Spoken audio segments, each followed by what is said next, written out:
ಎಲ್ಲ ಹುಡುಗರು ಕಳ್ಳನ ಮಕ್ಳೆ ಮೆತ್ತಿಗೆಲ್ಲ ಕೇಳ್ಕೊಬಿಡೋದು, ಎಲ್ಲ ಮಾಡ್ಬಿಡೋದು, ಮತ್ತೆ ಹುಡುಗಿರ್ ಮೇಲೆ ಹಾಕ್ಬಿಟ್ಟು ಹುಡುಗಿರ್ನ ತಪ್ಪು ಅಂತ.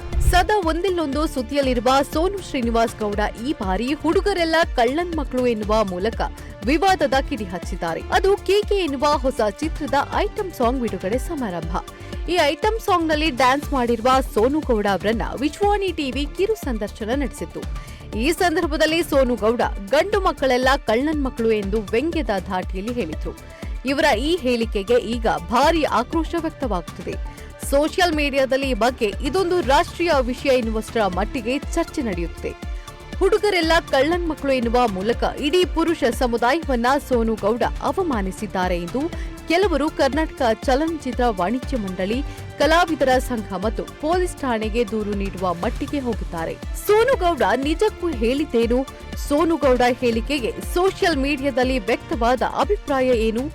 ಚಲನಚಿತ್ರ ವಾಣಿಜ್ಯ ಮಂಡಳಿ ಖಜಾಂಚಿ ಜಯಸಿಂಹ ಮುಸುರೆ ಅವರು ಹೇಳಿದ್ದೇನು? ಈಗ ಆಗಿರುವ ಬೆಳವಣಿಗೆ ಏನೇನು ಎಂಬ ಕುರಿತು ವಿಡಿಯೋ ಇಲ್ಲಿದೆ ನೋಡಿ.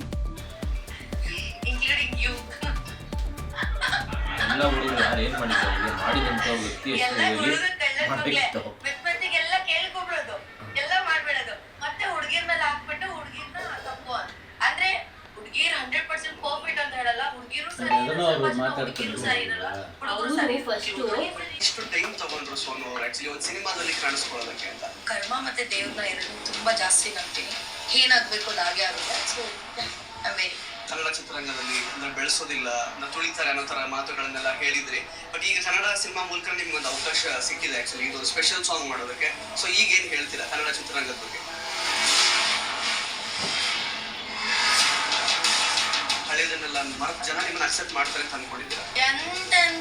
ಅಂತ ಅಣ್ಣವ್ರ ಬಗ್ಗೆನೆ ಒಂದು ಕಿಂಚಿತ್ತು ಅಯ್ಯೋ ಬಿಡು ಅಂತ ಹೇಳಲ್ವಾ? ಏನೇ ಒಳ್ಳೇದ್ ಮಾಡಿದ್ರು ಏನೇ ಕೆಟ್ಟದ್ ಮಾಡಿದ್ರು ಜನ ಮಾತಾಡ್ತಾರೆ. ಕೆಟ್ಟ ಇನ್ಸಿಡೆಂಟ್ ನಿಮ್ಮ ಒಂದು ರಿಲೇಶನ್ಶಿಪ್ ಸ್ಟೇಟಸ್ ಮೇಲೆ ತುಂಬಾ ಕೆಟ್ಟ ಪರಿಣಾಮ ಬೀರಿರೋದಂತೂ ತುಂಬಾ ಚೆನ್ನಾಗಿ ಕಾಣ್ತಾ ಇದೆ. ರಿಲೇಶನ್ಶಿಪ್ ಅಲ್ಲಿ ತರ ಮೋಸ ಮಾಡೋರಿಗೆ ಏನ್ ಹೇಳಕ್ ಇಷ್ಟಪಡ್ತೀರಾ? ಎಲ್ಲ ಕಳ್ಳನ್ ಮಕ್ಳು ಹುಡುಗರುಗಳು ಇನ್ಕ್ಲೂಡಿಂಗ್ ಯು. ನಾನು ಆಕ್ಚುಲಿ ನಿಮ್ ಬಗ್ಗೆ ಏನು ಹೇಳಿರ್ಲಿಲ್ಲ, ಸೊ ನೋಡ್ಕೊಂಡು ಮಾತಾಡಿ. ಬಟ್ ಸ್ಟಿಲ್ ನೀವು ಈ ತರ ಒಂದು ಮಾತು ಹೇಳಿದ್ರೆ ಬಿಕಾಸ್ ನಾನು ತುಂಬಾ ರೆಸ್ಪೆಕ್ಟ್ಫುಲ್ ಇಂದೇ ಮಾತಾಡಿಸ್ತಾ ಇದ್ದೀನಿ.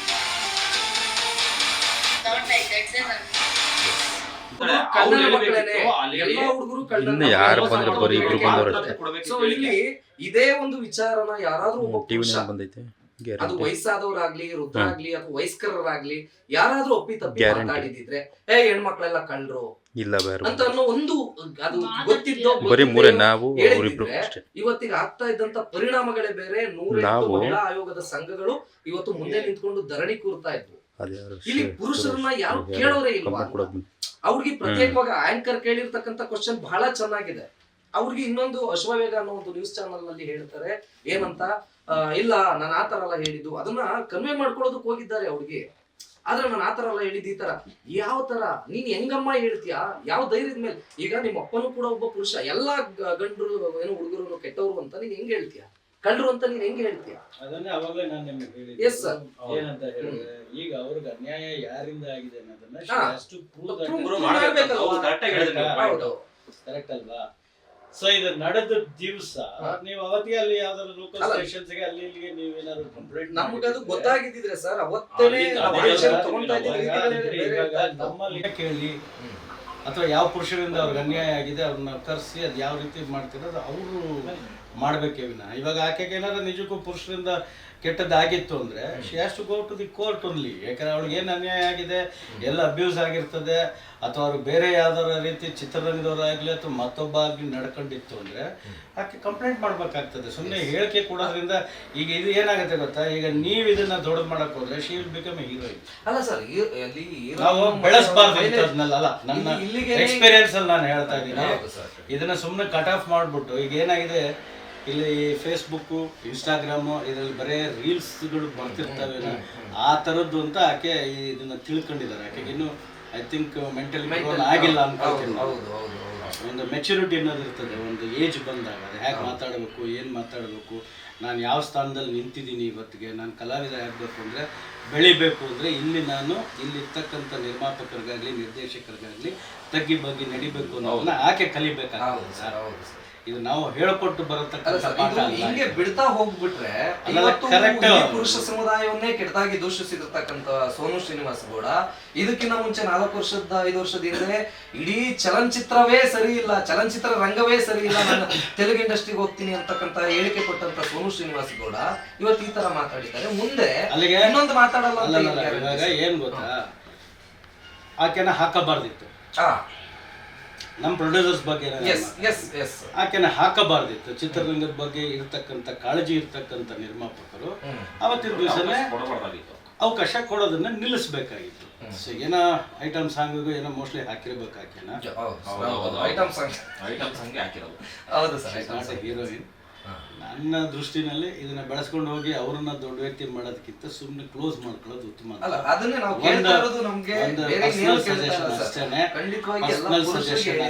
ಇದನ್ನ ಅದನ್ನು ಆಕೆನೆ ಆಕೆ ಒಂದ್ರಲ್ಲಿ ಹೇಳಿದಾರಲ್ವಾ, ಏನಂತ ನಾನು ಎಲ್ಲಾರನ್ನೂ ಹಂಗೆ ದೂಷಿಸಲ್ಲ, ಹೆಣ್ಮಕ್ಳಲ್ಲೂ ಕೆಲವರು ಕೆಟ್ಟವರಿದ್ದಾರೆ ನಮ್ಮಲ್ಲಿ. ಅಂದ್ರೆ ಅರ್ಥ ಏನಂದ್ರೆ ಸರ್, 2 ಕೈ ಸೇರಿದ್ರೇನೆ ಚಪ್ಪಾಳೆ ಆಗುತ್ತೆ ಸರ್, ಒಂದೆರಡು ಆಗಲ್ಲ ಸರ್.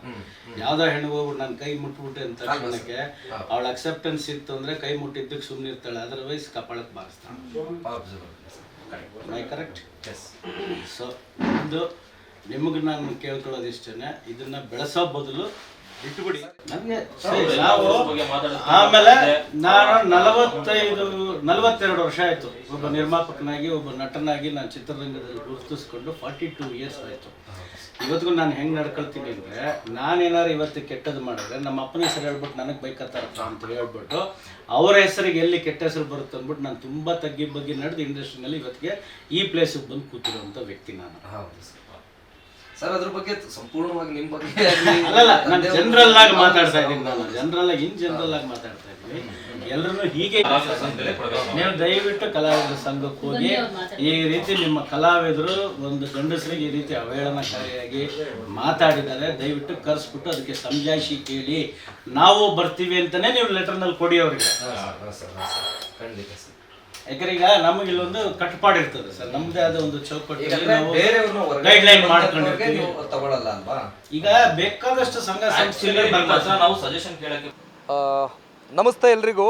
ನಾವೇನು ನಿನ್ನೆ ಒಂದು ಈ ಸೋನು ಶ್ರೀನಿವಾಸ್ ಗೌಡ ಅಂತಕ್ಕಂಥ ಒಂದು ಮಹಿಳಾ ಆಕೃತಿ ಇರ್ತಕ್ಕಂಥ ಒಂದು ಹುಡುಗಿ ಏನು ಒಂದು ಹೇಳಿಕೆ ಕೊಟ್ಟಿದ್ರು, ಸೊ ಆ ಒಂದು ಹೇಳಿಕೆಯ ವಿಚಾರವಾಗಿ ನಾವು ಕರ್ನಾಟಕ ಚಲನಚಿತ್ರ ವಾಣಿಜ್ಯ ಮಂಡಳಿಗೆ ಕಂಪ್ಲೇಂಟ್ ಕೊಡಲಿಕ್ಕೆ ಅಂತ ಬಂದಿದ್ವಿ. ಬಟ್ ಅವ್ರು ಭಾಳ ಅದ್ಭುತವಾಗಿ ಹೇಳಿದ್ರು, ಖುಷಿ ಆಯಿತು ನಮಗೆ. ಸೊ ಖುಷಿಯಿಂದನೇ ಹೊರಗಡೆಗೆ ಬಂದ್ವಿ. ಆದರೆ ಇಲ್ಲಿಗೆ ಸುಮ್ಮನಾಗಲ್ಲ, ನೆಕ್ಸ್ಟ್ ಸ್ಟೆಪ್ಸ್ ಏನಿದೆ ಕಾನೂನಾತ್ಮಕವಾಗಿ ಹೋರಾಟ ಅಂತೂ ಇದನ್ನು ಬಂದು ಯಾವ ಒಂದು ನ್ಯೂಸ್ ಚಾನಲ್ನಲ್ಲಿ ಹುಡುಗರೆಲ್ಲ ಕಳ್ಳನ ಮಕ್ಕಳೇ ಅಂತಕ್ಕಂಥ ಒಂದು ಹೇಳಿಕೆ ಕೊಟ್ಟಿದ್ರು, ಅದನ್ನು ಅದೇ ಚಾನಲ್ನಲ್ಲಿ ಬಂದು ಅಥವಾ ಎಲ್ಲ ಚಾನಲ್ನು ಕರೆಸಿನೇ ಹೇಳ್ತಾರೋ ಹೇಳಿಕೆ ಕೊಡಬೇಕು, ಇದೇ ನಮ್ಮ ಮೂಲ ಉದ್ದೇಶ. ಸೊ ಹಾಗಾಗಿ ನಮ್ಮ ಮಧು ಅಂತ ಅಂದ್ಬಿಟ್ಟು, ಸೊ ಇವರು ಕರ್ನಾಟಕ ಯುವ ವೇದಿಕೆ ಅಂತ ಅಂದ್ಬಿಟ್ಟು ಈ ಒಂದು ಸಂಘಟನೆ ಮೂಲಕ ರಾಜ್ಯಾಧ್ಯಕ್ಷರು, ಸೊ ಇವರು ಕೂಡ ಬಂದಿದ್ದರು ನಮ್ಮ ಜೊತೆ ಕೈ ಜೋಡಿಸೋದಕ್ಕೆ ಅಂತ ಅಂದ್ಬಿಟ್ಟು. ಸೊ ಇದು ಇಲ್ಲಿಗೆ ಮುಗಿಯುವಂಥದ್ದಲ್ಲ, ಯಾಕೆಂತಂದರೆ ಭಾಳ ಅದ್ಭುತವಾಗಿ ಹೇಳೋವಂಥ ಪ್ರಯತ್ನ ಮಾಡಿದ್ರು ನಮ್ಮ ಕರ್ನಾಟಕ ವಾಣಿಜ್ಯ ಮಂಡಳಿಯವರು, ಚಲನಚಿತ್ರ ವಾಣಿಜ್ಯ ಮಂಡಳಿಯವರು. ಏನಂತ ರೀ, ಅಲ್ರಿ ಇವರು ಆ್ಯಕ್ಟರೇ ಅಲ್ಲ, ಇಲ್ಲಿ ರಿಜಿಸ್ಟರ್ಡೇ ಅಲ್ಲ, ಇವ್ರ ಬಗ್ಗೆ ಮಾತಾಡಿ ನಮ್ಮ ಸಮಯ ನಿಮ್ಮ ಸಮಯ ಯಾಕೆ ವ್ಯರ್ಥ ಮಾಡ್ಕೊತೀರಿ ಅಂತ.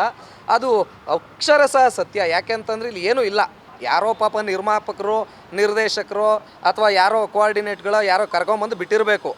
ಬಿಟ್ಬಿಟ್ಟು ಈ ಥರ ಅವಹೇಳನಕಾರಿಯಾಗಿ ಮಾತಾಡುವಂಥದ್ದು, ಅವಾಚ್ಯವಾಗಿ ಗಂಡು ಮಕ್ಕಳ ಸಮಾಜವನ್ನೇ ನಿಲ್ಲಿಸ್ತಕ್ಕಂಥ ಕೆಲಸ ಮಾಡೋದು, ಇದನ್ನು ಮಾಡ್ತಾ ಇದ್ದಾರೆ. ಇದನ್ನು ಇಲ್ಲಿಗೆ ಬಿಡಲ್ಲ. ಎಸ್ ಮಧು ಬ್ರೋ, ತಾವೇನು ಹೇಳ್ತೀರಿ? ಈಗ ಅವಳು ಸೋನು ಶ್ರೀನಿವಾಸ್ ಗೌಡ ಏನು ಹುಡುಗರೆಲ್ಲ ಕಳ್ಳನ ಮಕ್ಕಳು ಅಂತ ಹೇಳ್ತಿದ್ದಾಳೆ. ಈಗ ಹುಡುಗರೆಲ್ಲ ಕಳ್ಳನ ಮಕ್ಕಳು ಆದರೆ ನಾವೆಲ್ಲ ಸೇರಿ ನಾವೆಲ್ಲ ಪುರುಷರಾಗಿರ್ತೀವಿ, ನಾವೆಲ್ಲ ಕಳ್ಳನ ಮಕ್ಕಳು ಅಂದರೆ ನಾವು ಅವ್ರ ಮಕ್ಕಳಾಗಬೇಕಾಗುತ್ತಾ? ನಮಗೆ ಅವಳ ಮೇಲೆ ನಂಬಿಕೆ ಇಲ್ಲ, ಓಪನ್ ಆಗಿ ಹೇಳ್ತೀವಿ. ನಮಗೆ ನಮ್ಮ ತಂದೆಯವರ ಮೇಲೆ ನಂಬಿಕೆ ಇದೆ, ನಾವು ಯಾವುದೇ ಕಾರಣಕ್ಕೂ ಅವ್ರ ಮಕ್ಕಳಾಗಕ್ಕಂತೂ ಚಾನ್ಸೇ ಇಲ್ಲ. ಈ ಮಾತಿನ ಮೂಲಕ ಅವಳಿಗೆ ಯಾವ ಥರ ಕಾನೂನಾತ್ಮಕವಾಗಿ ಹೋರಾಟ ಮಾಡಬೇಕೋ, ನಾವು ಏನು ಶಿಕ್ಷೆ ಕೊಡಿಸ್ಬೇಕೋ 100% ಕೊಡಿಸ್ತೀವಿ. ನಾವು ಕೊಡಿಸೋ ಅಷ್ಟರಲ್ಲಿ ಅವಳೇ ತಪ್ಪಾಯಿತು ಅಂತ ಹೇಳಿ ಅವ್ರ ಅಕೌಂಟಲ್ಲಿ ನಾವು ಒಂದು ವಿಡಿಯೋ ಮಾಡಿ ಹಾಕಿದ್ರೆ ಅವಳನ್ನ ಅಲ್ಲಿಗೆ ಕ್ಷಮೆ, ನಮ್ಮ ಕನ್ನಡಿಗರು ಸಂಸದಲ್ಲಿ ಮೊದಲನೇ ಕೈಯೇ ಆ ಥರ ಮಾಡಿ ಕಳಿಸ್ತೀವಿ. ಇಲ್ಲ ಅಂದರೆ ನಾವು ಮುಂದಿನ ಹೋರಾಟಗಳು ಏನಾಗುತ್ತೆ ನೋಡ್ತೀವಿ, ತೋರಿಸ್ತೀವಿ ನಾವೇನು. ಅಲ್ಲ ಸರ್, ಯಾವ ಒಂದು ನನಗೆ ನಮ್ಮ ಒಂದು ಡೌಟು ಮತ್ತು ಕ್ವಶನ್ಸ್ಗಳು, ಯಾವ ಒಂದು ನೈತಿಕತೆ ಇಟ್ಕೊಂಡು ಈ ಹೆಣ್ಣು ಏನು ಈಗ ಒಂದು 4 ವರ್ಷದಿಂದ ಇಡೀ ನಮ್ಮ ಕನ್ನಡ ಸಿನಿಮಾ ರಂಗವನ್ನೇ ದೂಷಿಸಿ ಮಾತಾಡಿರ್ತಕ್ಕಂಥ ಘಟನೆ ಆಗಿತ್ತು. ಇದೇ 4-5 ವರ್ಷಗಳ ಹಿಂದೆ ಕನ್ನಡ ಸಿನಿಮಾ ರಂಗವೇ ಸರಿ ಇಲ್ಲ, ಅಥವಾ ಕನ್ನಡದಲ್ಲಿ ಯಾರೂ ನಮ್ಮನ್ನು ಬೆಳೆಸಲ್ಲ, ನಾವು ತೆಲುಗು ಇಂಡಸ್ಟ್ರಿಗೆ ಹೋಗ್ತಾ ಇದ್ದೀನಿ ಹಾಗೆ ಹೀಗೆ ಅಂತಕ್ಕಂಥ ಒಂದು ಹೇಳಿಕೆನ ಕೊಟ್ಟಿದ್ರು ಸೋನು ಶ್ರೀನಿವಾಸ್ ಗೌಡ ಅವರು. ಅವಳು ಕರೆಕ್ಟಾಗಿ ಅವಳು ಏನು ಹೇಳಬೇಕಿತ್ತು, ಒಂದು 18 ನಿಮಿಷ ವಿಡಿಯೋ ಯಾರು ಮಾಡಿದ್ದಾರೆ ಅರುಣ್ ಅವ್ರ ಹತ್ರ ಬಗ್ಗೆ ಅವನ ಹೆಸರು ಮೆನ್ಷನ್ ಮಾಡಿ ಅವನಿಗೆ ಬೈದಿದ್ರೆ ಕಳ್ಳನ ಮಗ ಅಂತ ನಾವು ಯಾವುದೇ ರೀತಿಯಾದಂಥ ತಲೆ ಕೆಡ್ಸ್ಕೊತಾ ಇರಲಿಲ್ಲ. ಅವಳು ಹೇಳಿರೋದು ಒಂದೇ ಮಾತು, ಎಲ್ಲ ಹುಡುಗರು ಕಳ್ಳನ ಮಕ್ಕಳೇ ಅಂತ. ಅದು ಯಾವ ಥರ ಕಳ್ಳನ ಮಕ್ಕಳು ನಾವು ಅವಳು ಪ್ರೂವ್ ಮಾಡಬೇಕು. ಆ ಆ್ಯಂಕರು ಕೇಳಿದ್ದಾರೆ. ಆ್ಯಂಕರು ಒಬ್ಬ ಪತ್ರಕರ್ತರಾಗಿ ಅವರು ಯಾವುದನ್ನೇ ಕೇಳಿದ್ರು ನಮಗೆ ಒಂದು ಸಾಮಾನ್ಯ ಜ್ಞಾನ ಅಂತಕ್ಕಂಥದ್ದು ಪರಮಾತ್ಮ ಕೊಟ್ಟಿಲ್ವ ನಮಗೆ? ಒಂದು ಹೆಣ್ಣಾಗಿ ಒಂದು ಹೆಣ್ಣುತನ ಅಂತ ಬಂದಾಗ ಪ್ರತಿಯೊಬ್ಬರು ಕೂಡ ಹೆಣ್ಣು ಮಕ್ಕಳಿಗೆ ಗೌರವ ಕೊಡ್ತಕ್ಕಂಥ ಕೆಲಸ ಮಾಡ್ತೇವೆ ನಾವು. ಪ್ರತಿಯೊಬ್ಬರನ್ನ ತಾಯಿ ಸ್ಥಾನದಲ್ಲಿ, ತಂಗಿ ಸ್ಥಾನದಲ್ಲಿ, ಫ್ರೆಂಡ್ ಸ್ಥಾನದಲ್ಲಿ ನಿಲ್ಲಿಸ್ತೇವೆ. ಆದರೆ ಈಕೆ ಇಡೀ ಪುರುಷ ಸಮುದಾಯವನ್ನೇ ಕಳ್ಳನ ಮಕ್ಕಳು ಅಂತ ಹೆಂಗೆ ಹೇಳ್ಬಿಡ್ತಾರೆ ಅನ್ನೋದೇ ನಮ್ಮ ಮೂಲ ಉದ್ದೇಶ. ಎಸ್ ಬ್ರೋ, ಲಾಸ್ಟ್ ಕಡೆದಾಗಿ ಹೇಳೋದಾದ್ರೆ ನೀವೇನು ಹೇಳ್ತೀರಿ? ಅವಳು ಆದಷ್ಟು ಬೇಗ ಕ್ಷಮೆ ಕೇಳಬೇಕು, ಎಲ್ಲ ಪುರುಷರನ್ನು ಕ್ಷಮೆ ಕೇಳಿ ಅವಳು ನಿರ್ಧಾರನ ಬದಲಾಯಿಸ್ಕೋಬೇಕು ಅಂತ ಹೇಳಿಕ್ಕೆ ಇಷ್ಟಪಡ್ತೀವಿ ಅಷ್ಟೇ. Thank you sir, thank you. Interesting ಮತ್ತು ಇನ್ಫಾರ್ಮೇಟಿವ್ ವಿಡಿಯೋಗಳನ್ನು ಮಿಸ್ ಮಾಡ್ಕೋಬೇಡಿ, ಈಗಲೇ ಸಬ್ಸ್ಕ್ರೈಬ್ ಮಾಡಿ.